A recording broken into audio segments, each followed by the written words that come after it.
much as you're doing it. Like this. So, and what's your technique with this, Adam? Why are you doing this? Get rid of all the Cobwebs. Catch. Hello there, and welcome back to another fantastic... Ow.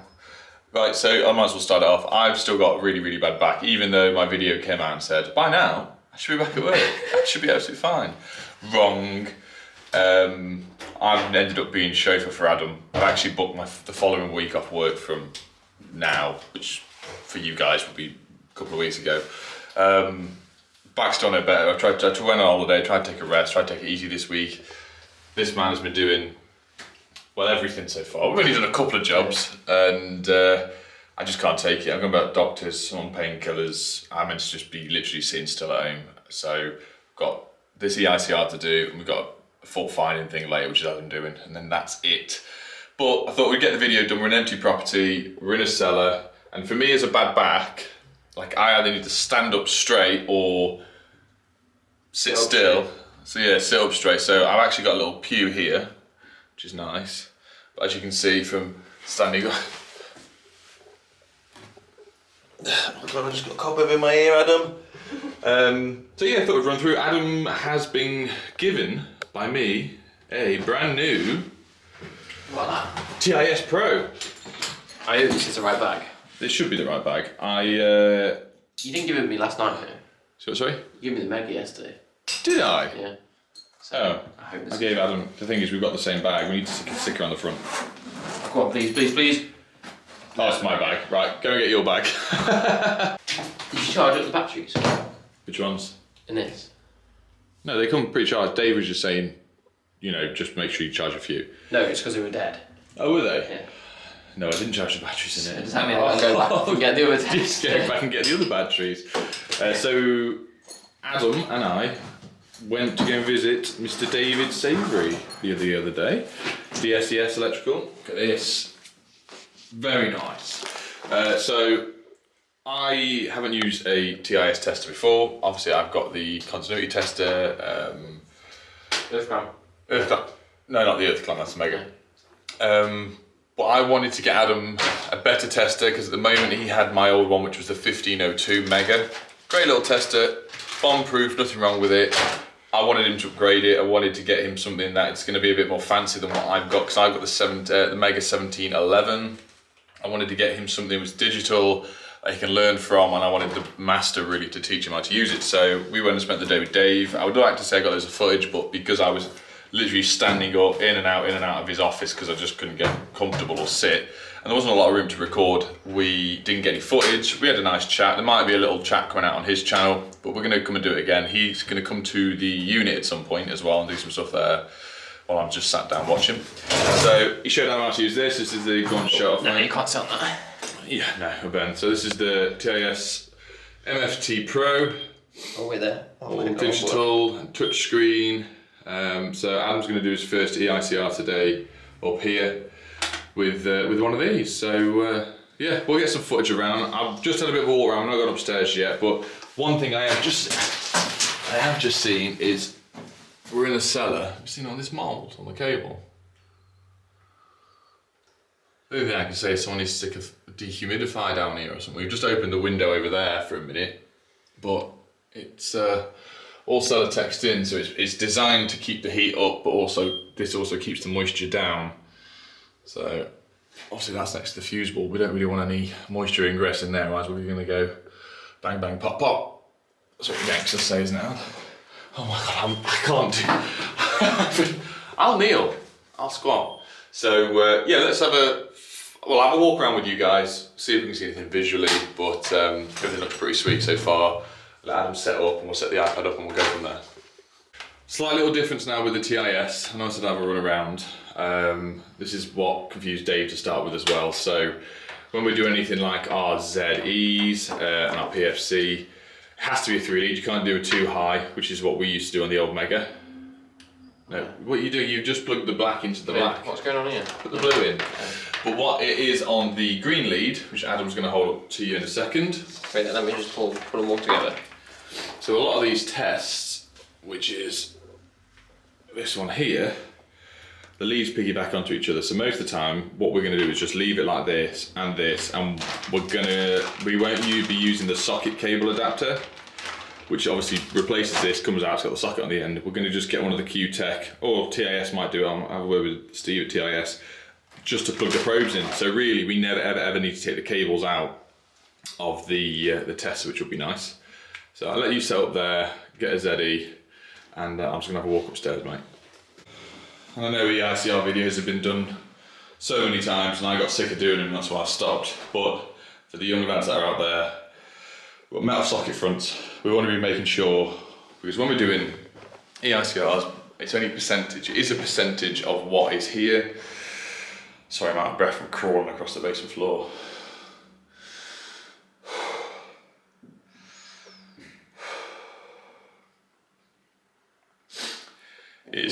We used to do what we would claim as 100% EICR, which we would take off every socket, switch and light fit in. And after being on EGT Monday Club, and I think it was Neil Bridgman, so shout out to Neil, he made a very good point of test like smoke alarms. We can't really test the internals of smoke alarms, and we can't really test 100% of everything. So we started putting down, I think 70% on our EICRs, which is literally the majority of sockets, switches, but anything that's metal, like this, because there's an empty property, so accessible, they will be cut off to make sure they're earthed. Same as this one. We've got here, pendant, and switch. And this here is our trunking from the fuse board below, which allows the run upstairs for upstairs sockets, upstairs lights, smoke alarms. By the looks of it, there's no main smoke alarms. Pendant, another metal socket. Someone obviously liked to put a lot of brass stuff in this back in the day. Now this being a terraced house, this should be an extension. When I say an extension, this bit from the main house here will all be, oh no, this should be a bedroom as well, so we need to double check these spotlights, they're fire rated. Kitchen, so obviously had a new kitchen recently-ish. Cooker switch, cooker ISO, cooker wedge is very high, that's very odd. But yeah, that's strange. Boiler in here, all cross bonded. Not a lot wrong with that. Blue. Okay, grab a light bulb for in here. Double socket. Oh, there's double. So very common for old terrace houses would be literally, if there's anything like you can see a surface double socket like that, most of the time there will be a single socket patch just behind. That's the one's converted.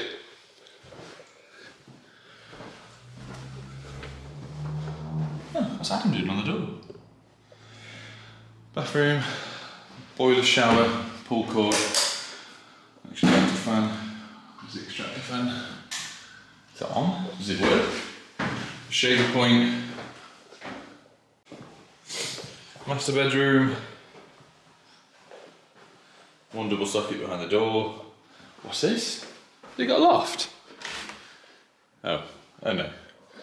So I looked at the step and thought it was another staircase. Sound. So really upstairs you've got there's two sockets. 1, 2, 3, 4. There's 4 sockets upstairs, about 6 in the kitchen, 2 in the lounge, 1 or 2 in the dining room, and that's about it. 2 lighting circuits, 1 cooker circuit, a boiler circuit. So we'll jump back down to Adam and crouch and get spidery, see how we get on. I'm just cracking on with that. I'll show you how I was using the tester in a bit, which is my R test and whatnot. I'm just filling in all this, annoyingly. There's a few things, I don't know if I need to update it, but like, when I click in, it's a PME, a TNCS system, it then says NA on TT or TNS.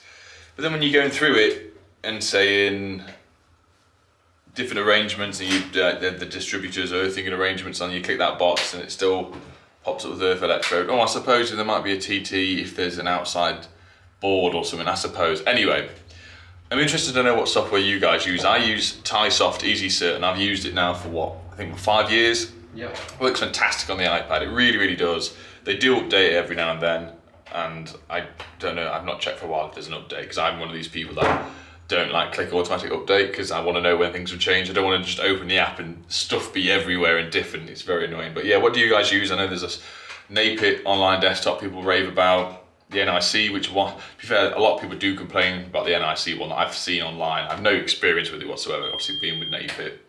I don't use Napit one because I much prefer Easy Soft. I've been with it for years, so sort of stay with what I know. There's Vestibula. Any other ones? I ain't got a clue. I only know one. You already know this one, you even use this one.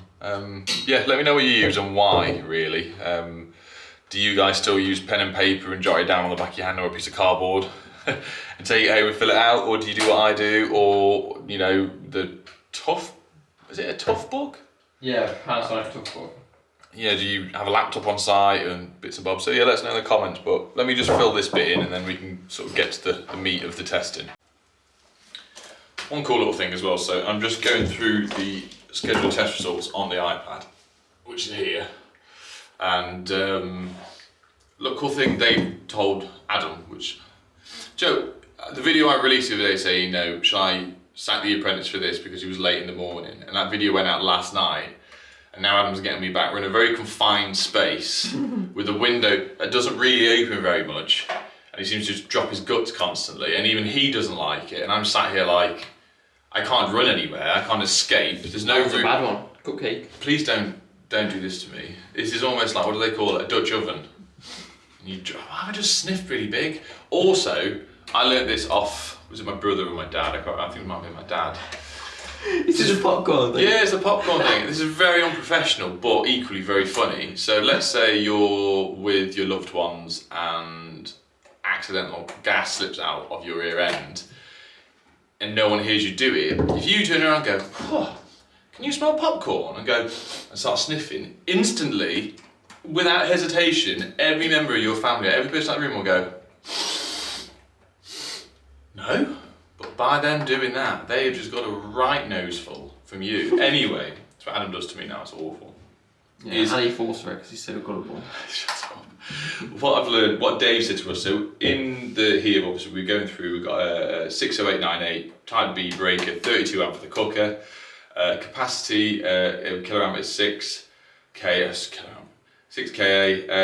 it's covered by 30 milliamp RCD, and the maximum permit is ZS. My iPad already fills it into 1.37. But if you look at the table, I know with Napit send us a little laminated sheet that give you your maximum permitted ZS's. But there's different, there's some softwares are different, because if you look at the table that you can search online, it only comes up as 80%, so it gives you 80% of the maximum value. But if you go to your regs book, it actually gives you 100%. It is actually different values, which I never ever knew. I didn't know if you guys did. I know Dave's either has or will be bringing out a video explaining this more with Amy, because they went and did the day together testing and ran through it. Just using this tester? Yeah, using the TIS. So if you guys have got one, they'll do a much more in-depth video of how to use it, but I'm just trying to get this stuff done and I can stand up and not die, so, or get cupcake to death, or popcorn as you want to call it. So yeah, so it's quite interesting. Okay, for now, so first ring, R1. R1 is 0.59. Yeah. R2, RN Yeah. is 0.58. Yeah. And then R2 is 1.07. 0.07. And then Dave showed you a calculation, didn't he? What's that for? To work out what... Oh, the length of the cables? Yeah, but what from R1 and RN, if you use a calculation stuff like that and times it by 1.67. Oh, I can't remember. A number. I should know this. It will give you the rough calculation of what your R2 should be with the cable difference from a 2.5mm to a 1.5mm. Do you remember we did that with you? Yeah. Yeah, we won't do that now. Anyway. Yeah, you need to use your R1, R2. Second ring, mate, please. 0.26 R1. Yep. RN's 0.25. Yep. R2 0.49. Yep. And then I did R1 R2 on this because I remembered. Go on. 0.17. Sound. Right. Do you want to link that through and then we'll run everyone around with the socket adapter, getting because obviously when we do R1, R2s, we link through. Is this recording? Yes, thank God. When we link through our R1, R2 as a figure 8 on the board, we'll go around. If it's a ring main, it will stay consistent with the result throughout. Obviously, if we get any spikes, we know we've got a spur, but with what would be 6 sockets on the circuit, but we'll do that. We'll run around with the tester so I can stand up. That's pretty much where I'm getting at. Right, so Adam's linked through line, and we've done your figure 8 downstairs, the board with the croc clips. He's going to zero it out here. So we're zeroing out between line and earth. Are you going to talk about that? Yeah, so with the TIS stuff, even though we've got the green port, it does show all in the manual and the readings. You need to put the green cable into the blue port to test for R1, R2 on this. It does say if you go on the help menu, it does say what port you need to be with which cable for what setting. So it's all there written down. So we're zeroing that out. We've put the little croc clip on it that comes with. That's what the reading should be. I think you're a bit loose there, mate. Yeah. Oh yeah, that's not pinched it right there. Right there, it's this thing. It's because it's on an angle. Right there. Oh, it's that at the top, it's not. Perfect sound. So Adam can now plug that in. Test button. 0.04, sorry, 0.40. So we're going to do it on a couple of the sockets. So this circuit here is 2 sockets on this wall in the dining room, 2 in the bedroom upstairs. So a lot of the time you'll find in terrace houses, if there's 2 rings, it won't be up and down, it will be front and back, which is the same here. So we'll do a few around here, we'll link it over, we'll do a few on that side, and then we will do insulation resistance test on the lights, but we will have to link through because with the down lights, there's another thing that I found which is a fail here on the lights, which I'll spin you around in a second, and just do a few more tests and then show the auto RCD trip function on it as well. Yeah. So I think I found all the lights. So these are the old, I used to fit these years ago. These are the old click down lights. You can see on the top here. They come with the plug. To my knowledge, these were one of the first ones that came with the adapters here, but they snipped off the CPC. This isn't a class 2 fit-in. You can clearly see on the side. If you unplug it here,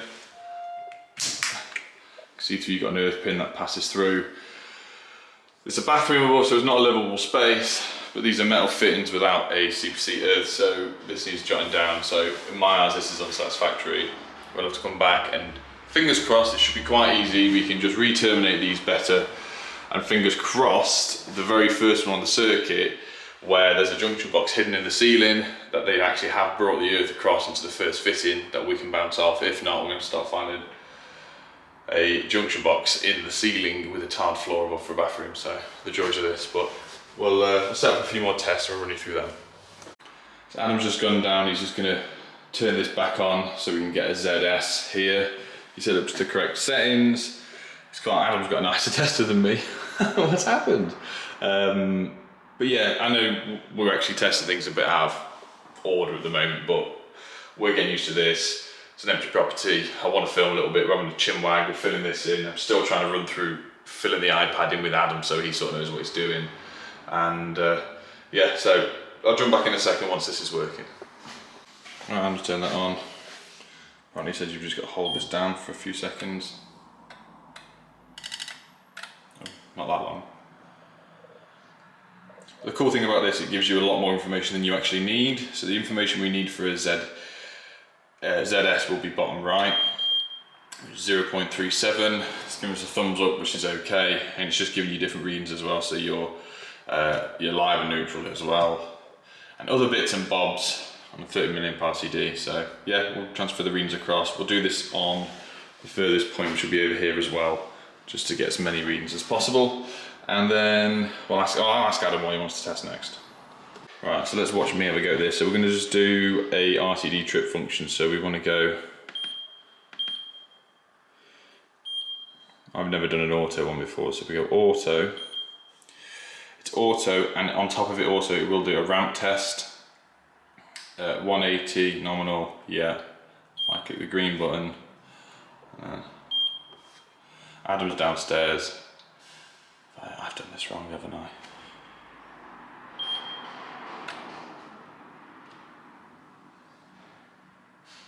So the ramp test is at 24 milliamp. Adam, it tells you, flashes up here to say you need to flick the breaker back up. See what I mean? How can we do our 1 times?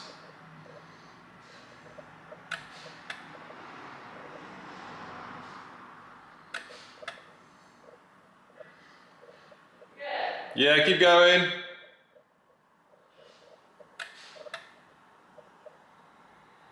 Keep going. Got 2 more. Oh yeah, that's it, because it should not trip at that. Just give us a thumbs up on a 30 milliamp. And also from here you can change from AC Type A and then an AC 30 milliamp all the way down to 1000 milliamp. So there's loads and loads of information. I don't really know what this stuff does here, but yeah, it's a great little tester for a lot of information.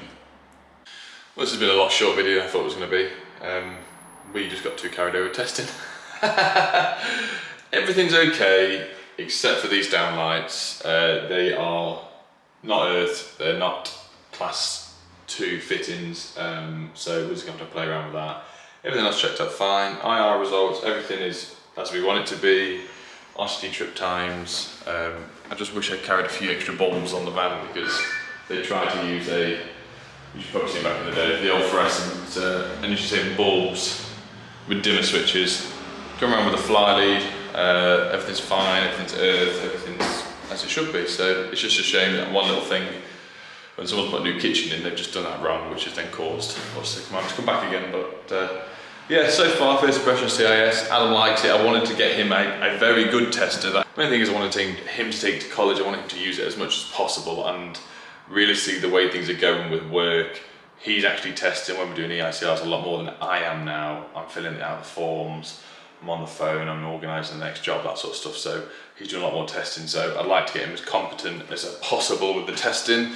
And then when it comes around to his exams with his AM2, he should fly it, fingers crossed. He's going to be doing it day in, day out, so it's sound. And the fact that Dave helped us out the other day, showing him the basics on it, which I probably could have figured out eventually, but better to come with Dave, which is a nice excuse for a day trip to Dave. But we're going to get a video with Dave at some point, another video with Chris. I've been speaking to Jordan, we're going to jump on the bandwagon with Jordan.